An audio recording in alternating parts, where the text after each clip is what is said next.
Hi everyone and welcome back. About to head into episode 14 of season 3 of Supernatural.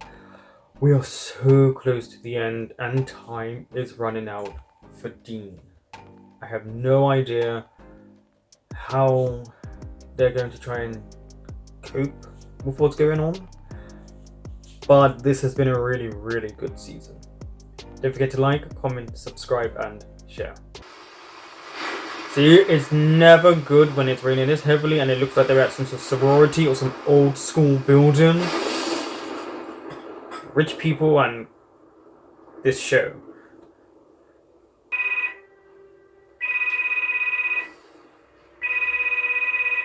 This like Shannon 33 maybe? Ben. Linda. I have to talk to you. Can't keep calling here. I know. And yet she still does. Tell me you thought about it, please. There's nothing to think about. Wait for the tone shift. I'm sorry.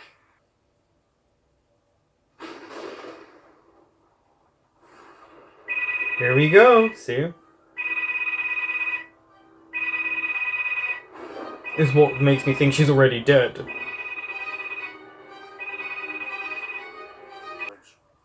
And then our favorite boy band. Wait, the dad's in it. So a spirit? What? Yeah, Will Banker was complaining. Because I've now figured out his name because I've been watching Walking Dead reactions even though I've never seen the show beyond season 2. This is not ringing your bell? But just everything else you saw, please. Blood. Everywhere. The phone was ripped from the wall. His favorite scotch on the desk. What else could you possibly want to know? Why was the phone ripped from the wall? I don't know. You mind if I take a look? I already went over all this with the other detectives. Be out of your hair. Yeah, but these random detectives always appear. Police. It's a capital offense. It's brilliant. Some parts of the world, I'm sure. He loves his job sometimes too A couple much. of weeks ago, there was this. This what? I woke up one morning, I heard Ben in his study. I thought he was talking to a woman. What made you think that? Because he kept calling her Linda. The thing is, I picked up the other line. And the one was there. Nobody was there. Ben was talking to nobody. There was nothing. Turns out it's a phone number. It's no phone number I've ever seen. Yeah, because it's about a century old. From back when phones had cranks. So why use that number to reach out and touch someone? You got me there too, but either way we should run a trace on it. Well, how the hell So do we it's trace a number something that's over 100 preying years old? on their deepest regrets. The things that hurt them the most, or a loss of someone. That's why the dad comes back. Well, I'm sure we can arrange something. The man you gentlemen want to be speaking to is right this. Is that BustyAsianBeauties.com? Yeah. Maybe. Word of the wise. Platinum membership, worth every penny. Anyway, we're here to trace a number. Team would say that. Where did you get this? Off caller ID. Oh, no, that's impossible. Hasn't been used in a few years, we know. A few years. It's prehistoric. Trust me, nobody's using this number anymore. Oh, they all. Could you run it anyway? Sure. I suggest you run the number. Please. Please. Holy See? crap. What? Can't tell you where the number comes from. But I can tell you where it's been going. What do you mean? 10 different houses in the past 2 weeks. 10. All got So a calls different from the same spirit. Yeah. Hello, sir. I'm with the phone company. We didn't call the phone company. Oh, no, sir. No. See, we're calling you. See, we've had a lot of complaints from the neighborhood lately. Complaints. Yes, sir. Dropped calls, static, maybe even strange voices on the other end. Oh, it's her. We haven't had any of that here. Nothing? No. Okay, great. Just thought we'd check. Thanks. Why'd you ask my dad if he heard strange voices on the phone? Why, did you hear something? No. My mistake. Thought maybe you did. I didn't, okay? I'll just tell him. Sorry He's about so it. young. Maybe I would have been able to help out a little bit. Oh. Anyways. I don't know how I would take it if I had a loved one who died on the phone to me. Maybe I can talk to you on the phone. With my mom. that's not so strange. She's dead. Dean, is that you? Hello, Daddy.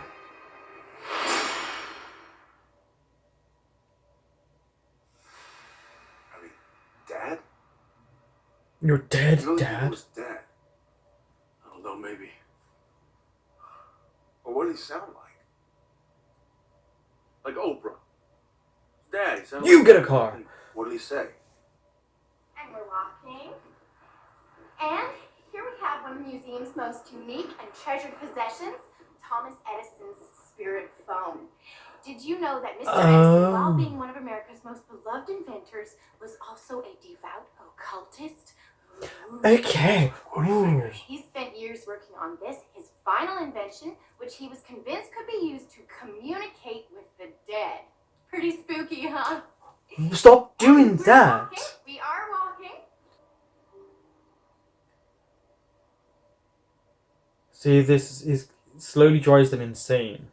Makes them crave for that voice that you miss. Dad? Dean? Is it really you? It's me.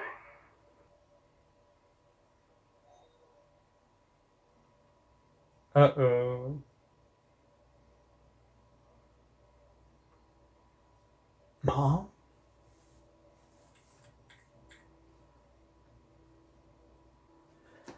Oh, the convincing that it's doing, see?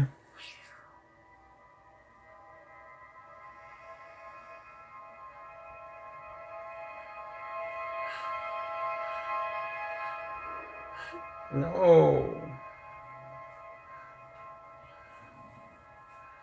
I guess I'm big game. You know, my ass is too sweet to let out of sight. Okay, sure. Yeah, Too he, excited, Sammy.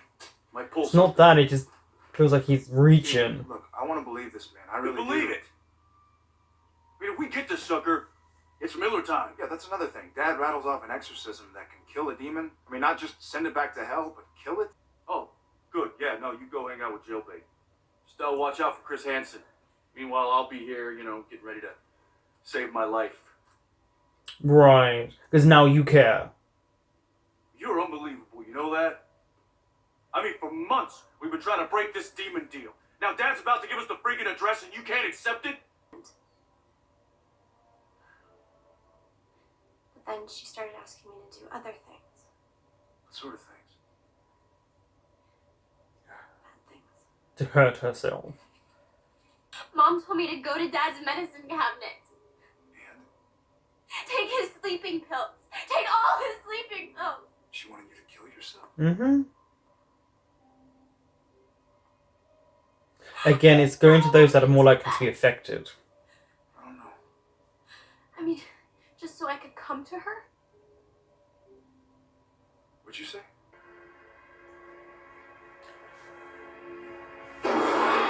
Ooh!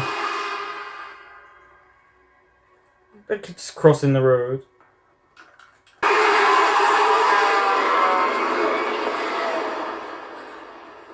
And it just carries on going. It doesn't even stop. Dean, I'm in the parking lot. He's here. Hurry. Unless it's not him and it's the officer. Whoa, what the hell? I know what you are. Wait, mister, And I know how to please. kill you. Okay, wait, please. Yeah, that's what happens. He's about to when kill mess you. with the phone company, Dillweed. Thank you, Clark. Forget about it. Huh? You're not a killer, Clark. No. There's a good man inside of you, I know. Nah, I don't think it's a man. Good evening, Sammy. Am I a good man? Just let him go. I would. I really would. But he knows too much. If only I'd had more than a salad for lunch. See? I'm starving.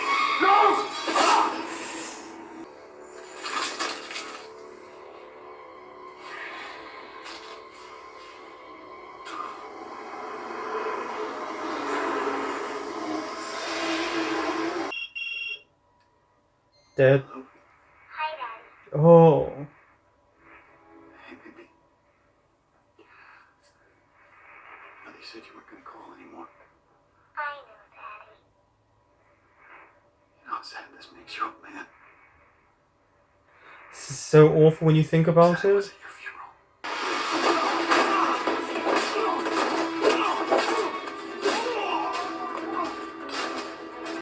Trying to draw him out into the night. I wonder what his true form is. But they had community. They all looked out after each other. No, Draco. You do this to my daughter, too. How the hell did you get out? You do this to my daughter, too? Wait, this is a mistake. You killed her. No, Oh, but what's gonna happen with Dean and the guy? I'm more interested in that.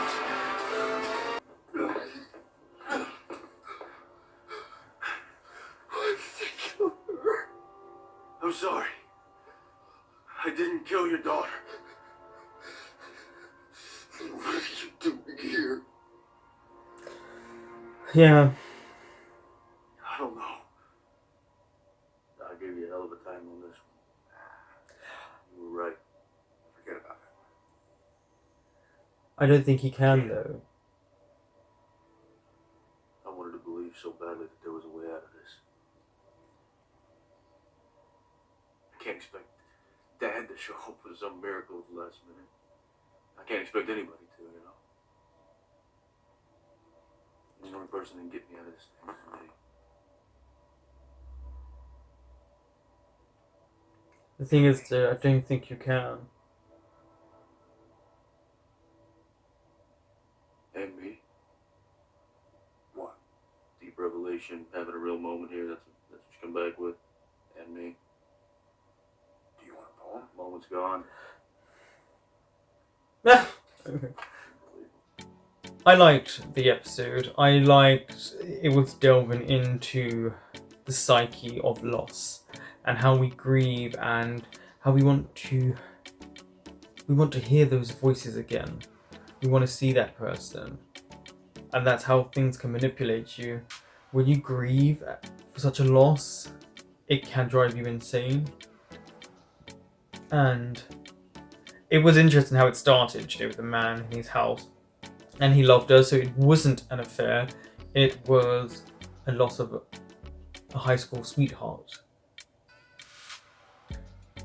Now, it just really is delving into the psyche of Dean and his desperation, not just to hear his dad and believe his dad as usual, but to survive. Now that it's so close to the end, his fight and flight mechanism has taken effect, and Dean is a fight person. He doesn't fly.